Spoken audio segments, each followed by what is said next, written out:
சட்டம் என்ன சொல்லுதுன்னா, குற்றம் செய்கிறாங்க இல்லையா, அவங்களுக்கு துணை நிற்பவங்களும் ஒன்று தான் அப்படின்னு சொல்கிறாங்க. அதாவது ஒரு பொருளை திருடினா என்ன, அவங்களுக்கு துணையாக இருந்தா என்ன, ரெண்டுமே ஒன்று தான். 2013, 14, 15 அப்போது எதிர்க்கட்சியாக இருந்த நம்மளுடைய திரு ஸ்டாலின் அவர்கள் ஒரு பெரிய விஷயத்தை வந்து சட்டசபையில் முன் வச்சாங்க. என்னன்னா, திரு அதானி அவர்கள் மேலே எஃப்ஐஆர் போடணும், வழக்கு பதிவு செய்யணும். ஏன்னா அப்போ இபி டிபார்ட்மெண்ட் வந்து 1,50,000 கோடி வந்து நஷ்டத்தில் இருந்ததாக அவர் வந்து சொல்லியிருந்தார்.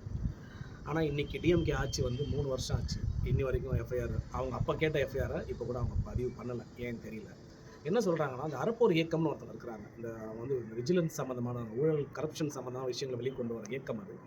அவங்க என்ன சொன்னாங்கன்னா, 2013, 14, 15 இபி டிபார்ட்மெண்ட் 1,50,000 கோடி நஷ்டத்தில் போயிருக்கிறதாகவும், அந்த 1,50,000 கோடியில் 65,000 கோடிக்கு அதானி அவர்களால் மட்டும்தான் அந்த 65,000 கோடியும் ஏற்பட்டிருக்கு நஷ்டம் அப்படின்றத அவங்க வந்து ப்ரூஃபோட கையில் விஷயத்தை வச்சுட்டு அலைஞ்சிட்டு இருக்காங்க. அது இந்த அறப்போர் இயக்கம்ன்றவங்க. இது எப்படி மக்களுக்கு புரியணும்? இன்னும் சிம்பிளாக சொல்கிறேன். ஒரு கம்பெனியில் என்ன பண்ணுறாங்கன்னா, ஒரு 50 மூட்டை அரிசியை வந்து விவசாயிகிட்டேருந்து வாங்குறாங்க. இதுக்கு வந்து பொறுப்பு அந்த மேனேஜர். அவர் என்ன பண்ணுறாங்கன்னா, 50 மூட்டை அரிசியை ஆர்டர் பண்ணுறாரு. 1 கிலோ 30 ரூபான்னு வச்சுக்கோங்க. அரிசி கம்பெனிக்கு வந்துருச்சு. ஆனால் அவர் புக்கில் கணக்கு என்ன எழுதுறாருன்னா, 100 மூட்டை வந்ததாகவும் 1 கிலோ அரிசி 50 ரூபான்னு சொல்லி வாங்கினதாகவும் கணக்கு எழுதுறாரு. இது வந்து அந்த கம்பெனியோடைய ஓனருக்கு தெரியாமல் அவர் இந்த கணக்கு எழுதுறாரு. இப்போ அந்த நஷ்டம் யாருக்கு? அந்த மேனேஜருக்கா? இல்லை, அந்த கம்பெனிக்கு. அப்போ என்ன ஆகும்?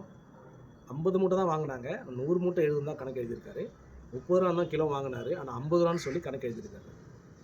இப்போ இதை நம்ம ரியல் லைஃப்பில் எப்படி நம்ம சொல்கிறது அப்படின்னா, அந்த கம்பெனியோட ஓனர் தமிழக மக்கள்னு வச்சுக்கோங்களேன், அந்த மேனேஜர் வந்து தமிழக அரசாங்கம்னு வச்சுக்கோங்க, அரிசி விற்றவர் வந்து அதானின்னு வச்சுக்கோங்க. அவ்வளோதான். இதுதான் அந்த ஊழலுக்கான ஒரு ஷார்ட்டாக அவங்களுக்கு புரிய வைக்கணும்னு நான் சொல்கிறேன். சரி, இப்போது 2013, 14 நடந்தது. இதுக்கும் நம்மளுடைய இப்போ இருக்கிற டிஎம்கே அவர்கள் ஸ்டாலின் அவர்கள் என்ன சம்பந்தம் அப்படின்னு கேட்டிங்கன்னா, அது எனக்கு தெரியாது. அடுத்தது, இப்போ ரீசெண்டாக ஒரு மாதத்துக்கு முன்னாடி அமெரிக்காவில் வந்து அதானிக்கு எதிராக ஒரு வழக்கு பதிவு செய்தாங்க. அது நிறைய விஷயத்தில் ஒரு சின்ன விஷயம் உங்களுக்கு சொல்ல விரும்புகிறேன். இந்தியாவில் வந்து ஒரு 4-5 மாநிலத்தில் நிலக்கரி இறக்குமதியில் அதானி அவர்கள் ஒரு 4-5 மாநிலத்துக்கு கிட்டத்தட்ட 2,000 கோடி லஞ்சம் கொடுத்து அந்த கான்ட்ராக்ட் எடுத்துருக்கிறதா யூஎஸில் இந்த வழக்கு பதிவாகிருக்கு. அந்த 5 மாநிலத்தில் தமிழகமும் இருக்குது அப்படின்னு சொல்கிறாங்க. அறப்போர் இயக்கம் அதுக்கான ப்ரூஃபே வச்சுருக்கிறாங்க. இப்போது இந்த வீடியோ ஆரம்பத்தில் நான் ஒரு பழமொழி மாதிரி ஒன்று சொல்லியிருப்பேன். அதுக்கும் இப்போ நடக்கிற விஷயத்துக்கும் சம்மந்தம் இருக்கான்றது நீங்கள் யோசிச்சு பார்த்தா உங்களுக்கே புரியும். அப்போது அந்த அதிகமாக நஷ்டம் ஏற்பட்ட அந்த 1,50,000 கோடியை தான் தமிழக மக்கள் மீது மின்சார வாரியத்துறை விலையேற்றி நம்ம தள்ள கட்டியிருக்காங்களோன்ற ஐயம் அறப்போர் இயக்கத்துக்கு வந்திருக்கு. அவங்க கையில் ப்ரூஃப் இருக்குது. சரி, இப்போ இதுக்கு உங்களுக்கு சம்மந்தம் இல்லைன்னு வச்சுக்கிங்களேன், டிஎம்கேக்கும் இந்த விஷயத்துக்கும். ஆனால் ஒரு விஷயத்தை நான் தெளிவுபடுத்திக்கிறேன். ஜனவரி 5ஆம் தேதி அறப்போர் இயக்கம் என்ன பண்ணுறாங்கன்னா, இந்த விஷயத்தெல்லாம் மக்கள்கிட்ட சொல்லணும் அப்படின்னு சொல்லி ஒரு அறவழி போராட்டம் நடத்த வள்ளுவர் கோட்டத்தில் பர்மிஷன் கேட்குறாங்க. இந்த மாதிரி பர்மிஷன் கேட்கணும்னா ஒரு 5 நாளைக்கு முன்னாடி நீங்கள் அரசாங்கத்துக்கு எழுதி கொடுக்கலாம். காவல்துறை ஆய்வு செய்வாங்க. சரியாக இருந்தால் பர்மிஷன் கொடுப்பாங்க.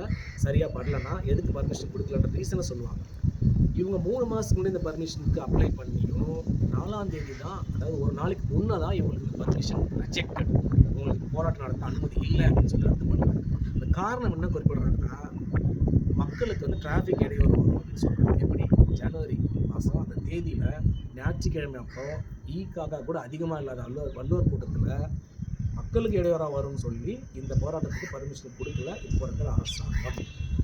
இப்போ நான் சொன்ன அந்த தத்துவத்துக்கும் இதுக்கும் சம்மந்தம் இருக்கான்னு மக்களாகிய நாம தான் முடிவு பண்ணணும். நன்றி, வணக்கம்.